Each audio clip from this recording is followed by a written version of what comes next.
aspek utama aktiviti dalam bilik darjah, di mana ibu bapa antara yang terlibat dalam PDPC pembelajaran anak-anak. SK Kampung Melayu TH25 sentiasa peka keperluan anak-anak dan pembelajaran masa kini, di mana penggunaan ICT, pelibatan ibu bapa dan juga menyiapkan barang-barang bahan pembelajaran itu juga hasilnya daripada pelibatan ibu bapa. Jadi saya nampak sukarelawan dalam kelas ini sangat-sangat membantu dalam perkembangan pembelajaran anak-anak.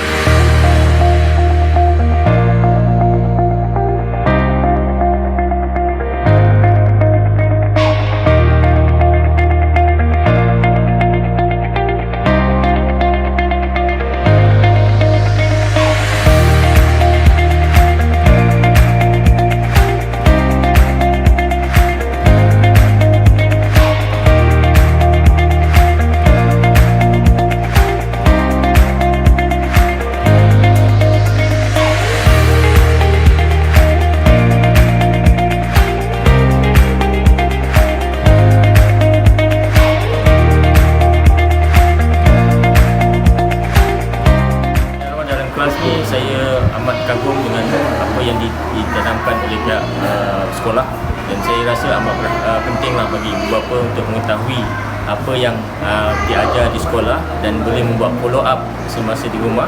Jadi kita tahu di tahap mana anak-anak kita, dan bila kita tahu di tahap mana anak-anak kita, kita akan dapat memberi sesuatu input masa di rumah dan sama-sama mendorong pihak sekolah ataupun mendorong pihak sekolah untuk menjadikan anak kita suatu anak yang berjaya pada masa kelak. Jadi penglibatan sukarelawan dalam kelas ini sangatlah penting untuk sama-sama ibu bapa membantu pihak sekolah, bukan setakat membantu pihak sekolah, dan membantu anak-anak sendiri dalam menjadi seorang anak yang berjaya masa hadapan.